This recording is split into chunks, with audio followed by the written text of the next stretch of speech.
Alrighty guys, welcome back to a brand new video. Today it's your boy Nuggs. What's going on? I'm up bright and early. It is 8:19 right now. Yesterday I made a community poll and I asked you guys what your biggest pet peeves were and I told you mine. So I'm going to talk about my biggest pet peeve and then we're going to go over some of your comments. Some of you guys had some really nice comments. So personally, my biggest pet peeve with DoorDash and something I think really does need change and I thought was going to get changed a while back. It's just a small quality of life thing, but it's the decline process. I know it might not sound like it because I'm still in the process of waking up, but this is something that's really important to me. So when you get an offer, you have the option to accept or decline. The decline button is white and it's in the top right. So if you press decline, it then comes up with a screen and says, are you sure you want to decline this order? You're the best dasher for this offer. Basically trying to guilt trip you. It doesn't really do anything, but they moved the decline button again, now to the middle of the screen. So you press decline again, and then what DoorDash wants you to do is read through the reasons and give you a proper reason. Now, when I decline an order, and probably most of you, I just click any of them. I don't really give a shit. Just click a random one. But that's not what they want. They actually want you to pick out what the reason you're declining for. This app is made to be used while you're driving, obviously. That's why the order screen does look as simple as it is. It's pretty simple. It's pretty nice. I like the offer screen, except for the decline process. It takes 3 buttons at different spots, and it wants you to stop and read the options, but I never do. But it takes 3 clicks. The first click, then they move the decline button again, you click decline, and then you select a reason. Why does it even matter? It's like an added distraction that really has no purpose at all. And for me, I get a notification on my screen that shows up right above the decline button where I have to slide the notification first and then click the button. So it's really 4 clicks for me. You guys have all been there in the middle of busy traffic when you get spammed with a whole bunch of really crappy orders. And you have to take your eyes off the road for way longer than you really should have to decline an order. But I actually have a petition in the description. If you guys want to be a part of this, I would really appreciate it. If you want to share this around, tell anybody about it. But I came up with a pretty good solution, I think. So I'll show you some pictures here. We have the decline button. I think you should skip the entire second and third screen. The screen that says, are you sure you're the best dasher? And then the screen that says the reason, which a lot of times the reason, it doesn't mean anything. Somebody let me know in my community post, which I'll put the comment right here, where you actually delivered to a store that was closed and you selected the reason as store is closed, but it continued to send you to the store, meaning they don't use that information. Make the button a little bit bigger, but to prevent you from possibly grabbing the corner of your screen and declining an offer you don't want to, make it a double press function, but keep the button where it is. So you press decline, the button turns red, then you press decline again. So this is, I think, a really good method. You know, you're driving, instead of pressing that and then pressing the middle and then selecting your reason, okay, just double tap.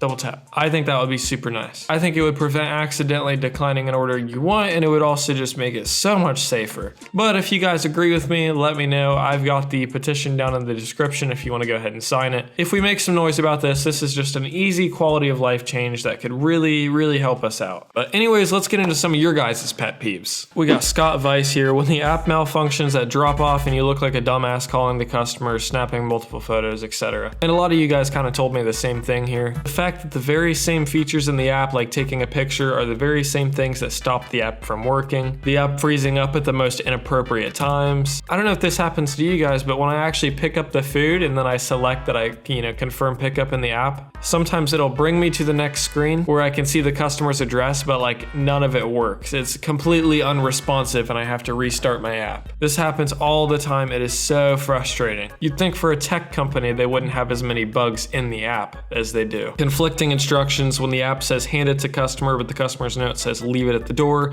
I don't even know how this happens, but it happens way too often. Adam Delivers says, wow, a chance to be highlighted in a Nuggs video? Let me try with this one. My biggest pet peeve are the decline reasons we have to choose from. Clearly they aren't using the info we provided them, or I wouldn't get 60 Walmart clown orders a day. This is true, and this is kind of what I was just talking about. You could select a reason as I don't want to go to this store. I'm pretty sure that's one of them. And you could select that reason 100 times a day and you would still get sent orders from that store. Just completely get rid of that screen. They don't really use that information. DoorDash pausing my dash after declining too many orders in a row, aka Tony's way of a timeout.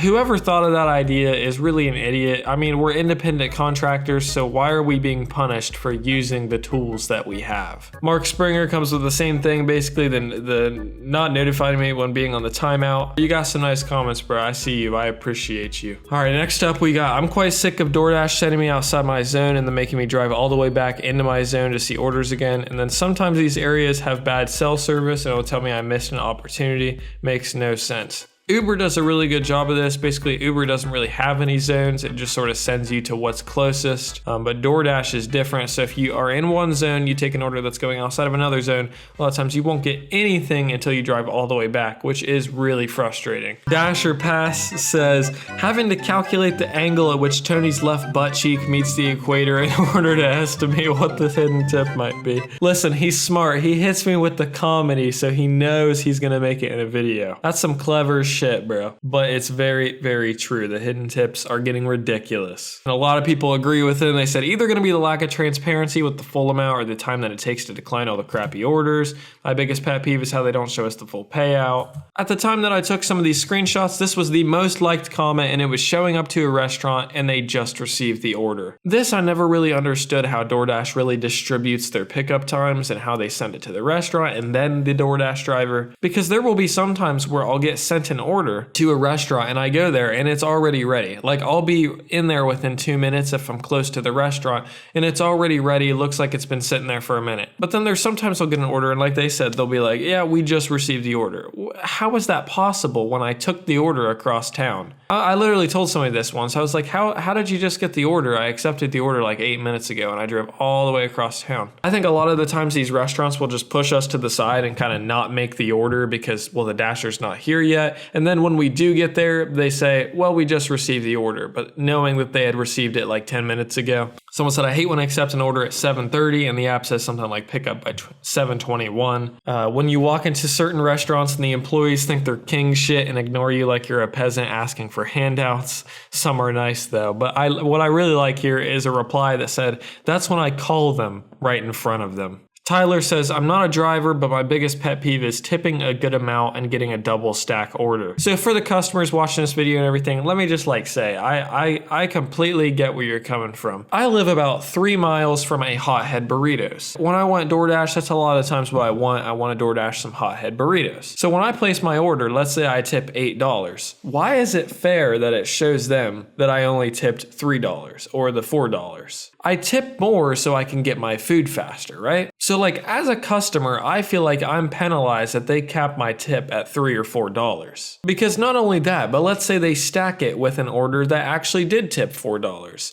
And that order, and they live 4 miles away. Well, they go and deliver, let's say Billy Bob's order first, and then they come to me, so my food's gonna be cold, but I tipped more. And this has never actually happened to me. I've never had my order stacked with somebody else's, but as a customer, this really screws you over. Alrighty, we got Andrew. When you get a stacked order from the same restaurant and it hides the payout for both orders, this is stupid. The only way around this is you have to actually pretend like you're going to unassign the order. So you click on unassign and it'll say your new total is, and then just close out of that screen, but you'll be able to see how much each order's worth. Parker said, asking you to confirm any multiple of an item when you confirm pickup. I always hear myself saying out loud, sure. Yeah, I got all 87 sauce packets, opened the bag, dumped them out, counted them individually. I mean, that's what you wanted me to do, right? Taco Bell sauce packets should not count as items. I mean, they are, but they should not count as items. It's always misleading when you see a Taco Bell order for 125 items. And you know probably about 120 of those are sauce packets. Nito says they loathe in the instances where support isn't helpful with those that give the wrong address. Honestly, I'm surprised people didn't say this more, but support is terrible. And then also that we are unable to rate customers. I've said this before, I think we should be able to rate customers. We got Pedro in here. Listen, if you guys aren't subscribed to Pedro, you gotta subscribe to Pedro. He says the rate of growth that DoorDash is and have been trying to grow app is hurting everybody, themselves, dashers, and customers, which I agree with. Again, if I tip $8, why can't my driver see that I tipped $8? But anyways, that's enough comments for today. You guys left me about 200 comments, so if yours didn't make it in the video, I apologize. It would have been probably a 2-hour video video if I read every single comment. I think the majority of the points that you guys made I covered. So if you liked the video, make sure to drop a like. And like I said, let me know what you think about my idea with the decline. I think it's really unsafe the way they have it now. But anyways, I'll see you guys next time. Dash on.